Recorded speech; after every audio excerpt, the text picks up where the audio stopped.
संत Joseph school Jhajha के विद्यार्थी को आज आज का शुभ प्रभात। आज हम साहित्य सागर के पाठ नंबर 4 जिसका नाम है नेताजी का चश्मा, जिसके लेखक स्वयं प्रकाश जी। तो कहानी पढ़ने से पहले या जानने से पहले या समझने से पहले हम चलते हैं कवि की ओर। स्वयं प्रकाश का जन्म 20 जनवरी 1947 ईस्वी को मध्य प्रदेश के इंदौर शहर में हुआ।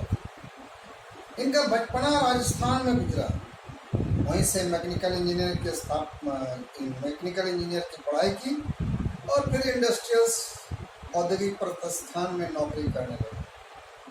फिर नौकरी के क्रम में उन्होंने एमए किया और 1980 में पीएचडी की प्राप्ति की और फिर खुद का रिटायरमेंट लेकर के सेवानिवृत्ति के बाद अब भोपाल में रहने लगे। बहुत सारे रचनाएं लिखी, जैसे कहानी संग्रह में मात्रा और भार, सूरज कब निकलेगा, आसमां कैसे कैसे, अगली किताब आएंगे चलो। उपन्यास भी था, जलते जहाज पर ज्योति रथ के, निबंध भी थे, नाटक भी थे और इनके कहानियों में विशेषकर जाति, संप्रदाय, लिंग भेद के विरुद्ध प्रतिकार के स्वर को उभारा गया। भाषा शैली खड़ी प्रचलित भाषा है हिंदी की। कहने का अर्थ है लोग प्रचलित खड़ी बोली में अपनी रचनाएं की है। तत्सम तद्भव देशज उर्दू, फारसी, अंग्रेजी शब्दों की बहुत ज़्यादा प्रयोग इन्होंने किया। इन्हें जो पुरस्कार मिला तो बनमाल स्मृति पुरस्कार, पहल सम्मान, राजस्थान अकादमी पुरस्कार, विशेष साहित्य सम्मान, पद्मभूषण सम्मान, कथाक्रम सम्मान, सुभद्रा कुमारी चौहान पुरस्कार जिसे दिया गया। और इस कथाकार का 7 दिसंबर 2019 को, ज़्यादा दिन नहीं हुए, मुंबई के लीलावती अस्पताल में निधन हुआ। ज़्यादा दिन की बात नहीं, कुछ महीने पहले है। चलिए उनके द्वारा लिखित ये कहानी जो कहानी है नेताजी के चश्मा के बारे में। इस कहानी में चश्मा से सभी वाकिफ होंगे और नेताजी का तात्पर्य आज के नेताजी से नहीं। ये नहीं समझ लेना कि आज जो नेताजी बड़े बड़े भाषणबाजी करते हैं उसके बारे में, ऐसा नहीं। हमारे देश के स्वतंत्रता आंदोलन में बढ़ चढ़कर हिस्सा लिया और देश को आज़ाद कराने में जो भूमिका निभाई, पूर्ण नेताजी के बारे में। और नेताजी के बारे में भी नहीं, नेताजी के एक चश्मे के बारे में। तो चले कहानी। कोई हालदार साहब थे जो कोई कंपनी में काम करते थे और कंपनी के काम के सिलसिले में हर 15 दिन एक कस्बा, एक गांव, मोहल्ला टोहल्ला भी कह सकते हैं, उससे वो गुजरते थे।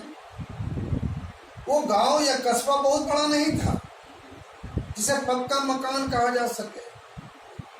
वैसे कुछ ही मकान जिसे बाजार कहा जा सके, वैसा ही एक बाजार था, छोटा मोटा बाजार, कुछ मकाने थे।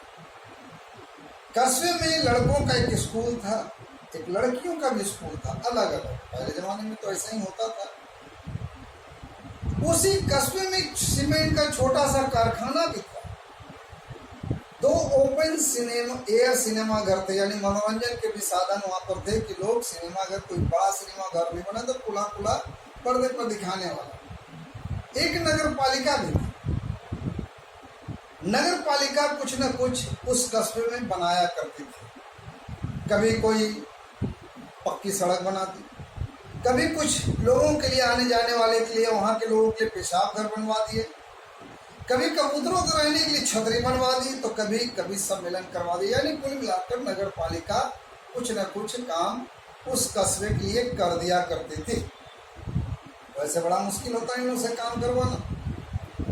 इसी नगर पालिका के किसी उत्साही बोर्ड, कोई भी उत्साही बोर्ड, एक दल या प्रशासनिक अधिकारी, कोई बड़ा अधिकारी एक बार उसी कस्बे के, शहर के मुख्य बाजार के मुख्य चौराहे पर, उसी कस्बे के, उस शहर के मुख्य बाजार के मुख्य चौराहे पर नेताजी सुभाष चंद्र बोस की एक संगमरमर की प्रतिमा लगवा दी।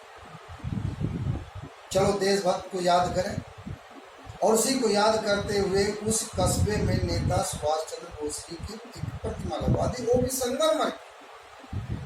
यह कहानी उसी प्रतिमा के बारे में है, बल्कि उसके प्रतिमा के छोटे से हिस्से के बारे में कहानी है।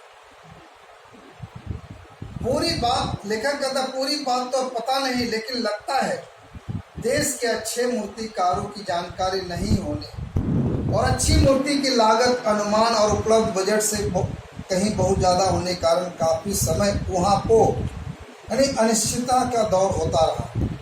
यह चिट्ठी पत्री में समय बर्बाद हुआ होगा। यह बोर्ड के शासन अवधि समाप्त होने की घड़ियों में किसी स्थानीय कलाकार को ही अवसर देने का निर्णय किया हुआ, क्योंकि मूर्ति बनाने के लिए बजट चाहिए। बजट इतना ज़्यादा रहा होगा कि शायद नगर पालिका के पास पैसे नहीं होंगे। कई बार सरकारी काम काज है, कई बार हाँ ना कागज यहाँ बढ़ाया वहाँ बढ़ाया और समय गुजरता चला गया। तब बहुत कोशिश करने के बाद उसी कस्बे में कोई एक इकलौता है जो हाई स्कूल था, उस हाई स्कूल में इकलौता ड्राइंग मास्टर था। अब नाम तो नहीं है, लेकिन मान लीजिए मोतीलाल कोई नाम का ड्राइंग मास्टर था। उसे एक काम दे दिया गया कि तुम एक संगमरमर की मूर्ति बना लो, और 1 महीना में उसने ला करके बोला कि मैं बना करके दे दूंगा, और ला करके उसने मूर्ति दे दी। जैसा पहले ही कहा गया कि मूर्ति संगमरमर की थी, मूर्ति संगमरमर की थी। टोपी के नोक से कोट के दूसरे बटन तक कोई 2 फुट ऊंची मूर्ति थी, ज़्यादा लंबाई नहीं थी, पूरी आदम कद नहीं थी। 2 फुट की मूर्ति बनाई गई थी, 2 फुट यानी टोपी से लेकर के कोट के दूसरे बटन तक। कहते हैं बेस्ट और सुंदर थी। नेताजी जो मूर्तिकार ने मूर्ति बनाया बड़े सुंदर दिख रहे थे, कुछ मासूम और कमसिन भी दिख रहे थे। शायद उस कलाकार की कारीगरी रही होगी। फौजी वर्दी में बनाया गया था। मूर्ति को देखते हैं दिल्ली चलो तुम मुझे खून दो वगैरह नारे याद आने लगे जो सुभाष चंद्र बोस ने दिए थे। कहता है किसी क्रांतिकारी को अगर जब हम देखते हैं तो अरे इसने ये नारा दिया था, और मुंह से अचानक ही निकल जाता, अपने आप सब निकल जाते। उसी तरह मूर्ति को देखने के बाद जो उन्होंने नारा दिया था दिल्ली चलो तुम मुझे खून दो मैं तुम्हें आज़ादी दूंगा, कह नारा अपने आप जा भागे। इस दृष्टि से यह सफल और सराहनीय प्रयास था। केवल एक चीज की कसर थी, वो देखते ही खटकती थी। सब कुछ ठीक था, मूर्ति अच्छी थी, देखने में सुंदर थी, कमसीन दिख रहे थे, वर्दी में थे, नारे उनके याद आ जा रहे थे, लेकिन एक चीज जो कमी दिख रहा था उसको देख करके लेखक खटकता था। या जैसा भी क्या था, नेताजी के आंखों पर चश्मा नहीं था। सब कुछ था, चश्मा नहीं था। फिर यहाँ पर लेखक कहते यानी चश्मा तो था लेकिन संगमरमर का नहीं था। एक सामान्य और सचमुच के चश्मे का चौड़ा काला फ्रेम मूर्ति को पहना दिया गया। सचमुच जो हम लोग यूज करते हैं, जो आप लोग यूज करते हैं, या डॉक्टर के अनुसार या शौकिया जो चश्मा यूज करते हैं, जिसका प्रयोग करते हैं, लगाते हैं, घूमते हैं, वो संगमरमर का नहीं था, वास्तव का चश्मा था। हालदार साहब जब पहली बार इस कस्बे से गुजरे और चौराहे पर पान खाने रुके तो उन्होंने इसे लाछित किया और उनके चेहरे पर बड़ा ही कौतुक भर मुस्कान फैल गई। जब उन्होंने मूर्ति को देखा और मूर्ति पर संगमरमर के चश्मे को नहीं देखा और वास्तव के चश्मे को देखा तो मन ही मन मुस्कुरा गए। उस मुस्कान के पीछे कुछ छिपा हुआ रहस्य था। बोल उठे, वाह भाई क्या आइडिया है। यह भी आइडिया ठीक है, चलो मूर्ति पत्थर की है लेकिन चश्मा तो रियल का है, वास्तव का है।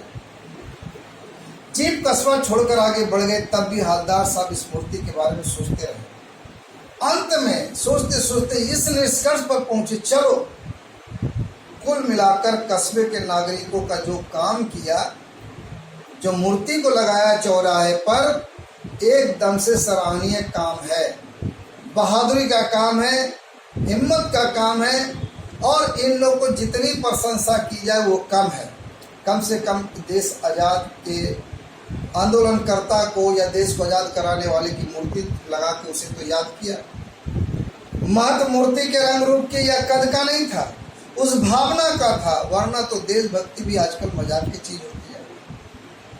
कम से कम ये देशभक्ति। आप कहाँ हैं लोग जो शहीद मारे गए, मर गए, बस एक खाना पूर्ति के लिए याद कर लेते हैं।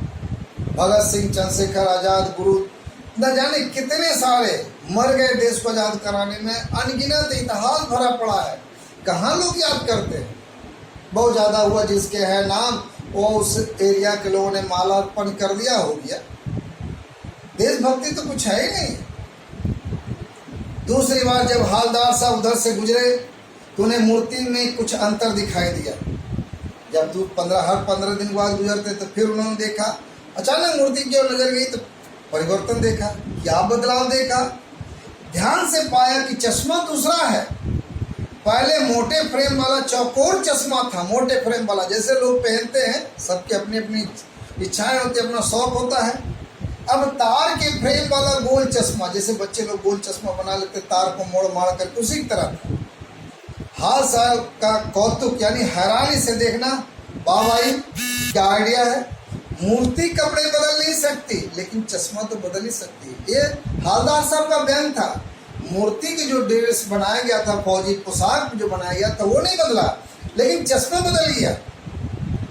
तीसरी बार जब लौटे तो फिर नया चश्मा देखे। हालदार साहब को आदत पड़ गई थी, हर बार कस्बे से गुजरते, चौराहे पर आते, रुकते, पान खाते, मूर्ति को ध्यान से देखते और बड़े कौतूहल दुर्गमनीय यानी इसे दबाना मुश्किल हो अंदर से, उसको देखकर अचानक पान वाले से पूछ लिया, भाई क्या बात है, तुम्हारे नेताजी का चश्मा हर बार कैसे बदल जाता है? कपड़े तो नहीं बदलता, लेकिन चश्मा बदल जाता है। अब पान वाले के देख ली परिचय। पान वाले के खुद के मुंह में पान ठूंस चुका था। पान खाने वाले को देखोगे हमेशा उसका मुंह पान से भरा रहता है। पान वाला का परिचय में बताया, वह एक काला मोटा, वो व्यक्ति रंग काले का था, मोटा था, खुश मिजाज आदमी था। हालदार साहब का प्रश्न सुनकर वह आंखों ही आंखों में हंसा, आंखों में हंसा, क्योंकि मुंह में तो पान भरा हुआ था, और हंसने से उसकी तोंद थिरकी। पीछे घूमकर उसने दुकान के नीचे पान थूका और अपनी लाल काली बत्ती सी दिखाकर, लाल काली क्यों, पान खा करके जो लाल और काला हो जाता है उसको दिखाकर कहा, यह काम कैप्टन चश्मे वाला करता है। क्या करता है हालदार साहब को समझ में नहीं आया। पान वाले ने समझा, यह चश्मा चेंज कर देता है। क्या मतलब, क्यों चेंज कर देता है? हालदार अब भी समझ नहीं पाए। कोई गिराक माने ग्राहक आ गया समझो, यानी खरीदने वाला, उसको चौड़े चौखट वाला चश्मा चाहिए, तो कैप्टन किधर से लाएगा, कहाँ से लाएगा? वो मूर्ति में से निकाल करके उसे दे दिया और मूर्ति पर दूसरा बैठा दिया। फिर दूसरा ग्राहक आए, मुझे वही वाला चाहिए, उस तरह का चाहिए, फिर वो मूर्ति से निकाल देता। फिर तीसरा अपने झोले में से जहाँ से भी वो निकाल के लगा देता मूर्ति पर। इस तरह से उसके चश्मे बिकते थे। अब हालदार साहब को बात समझ में आ गई। एक चश्मे वाला जिसका नाम कैप्टन है, उसे नेताजी के बगैर चश्मे वाली मूर्ति लगती है, बल्कि आहत करती है, मानो चश्मे के बगैर नेताजी को असुविधा हो रही। इसलिए वह छोटी सी दुकान में उपलब्ध गिने चुने फ्रेमों में से नेताजी की मूर्ति फिट कर देती। लेकिन जब कोई ग्राहक आता तो उसे वैसे ही फ्रेम का दरकार होती है, जैसा मूर्ति पर लगा वही मांगता है। तो कैप्टन चश्मे वाला मूर्ति पर लगा फ्रेम स्वतः नेताजी से क्षमा मांगकर ग्राहक को दे देता है और बाद में नेताजी को दूसरा फ्रेम लौटा देता है। वाह भाई, खूब आइडिया। चूंकि पाठ बहुत बड़ा है, एक दिन में समाप्त नहीं हो सकता है, शेष अगले वीडियो में आपको मिलेंगे पूरी कहानी, है ना। तब तक ले स्टे होम, घर में रहें, सुरक्षित रहें। Thank you.